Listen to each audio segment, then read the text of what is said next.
USA, yes. MLK, no. The man in this video was one of the most vocal white supremacists of all time. His name, Richard Barrett. He wanted African Americans sent back to Africa. He also railed against homosexuals. But today, Barrett is silent. Murdered, says this man, because Barrett propositioned him for sex. Police say Vincent McGee, an African American ex-con, confessed to the crime. Imagine the irony if it's true. A nationally recognized racist murdered for propositioning a black man for sex. Early in the morning, April 22nd, police say a neighbor noticed smoke coming from Barrett's home and called 911. Authorities found his body in the kitchen. He had been burned over 35% of it. Investigators say he had also been stabbed 16 times, mostly in the upper chest and neck. The home set on fire to cover up the crime. McGee is charged with arson and capital murder. He could face the death penalty but hasn't entered a plea. In court, details of McGee's confession were made public for the first time. They got into an argument about the money, said that Barrett dropped his pants and asked him to perform a sexual act.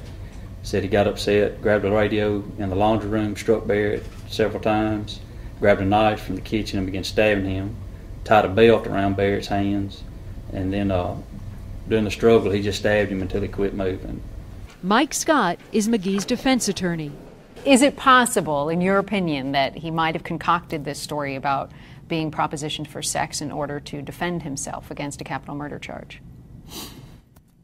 Obviously anything's possible. I don't think that is what has happened here.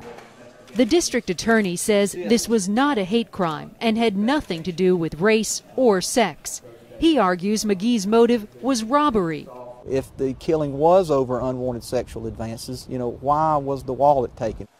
This investigative reporter for the Clarion Ledger newspaper has known Barrett since 1988. It was known in white supremacist circles among some that he was gay. It is unbelievably common in the white supremacist world to find people who are desperately anti-gay but secretly gay. Barrett and McGee were hardly strangers to each other. McGee had done some lawn work for Barrett just as he did the day that Barrett was murdered. They both lived right here in this racially mixed neighborhood, just 3 homes apart. McGee lived with his mom. In fact, it was at McGee's mother's house, right here in the carport, that police say they discovered sneakers covered in soot and the missing top to a gas can that they had found at Barrett's home. Police say McGee is cooperating, that he even led them to what they believe is the murder weapon. But did Vincent McGee really use that bloody knife to fight off sexual advances, or was this cold-blooded murder? Randy Kay, CNN, Pearl, Mississippi.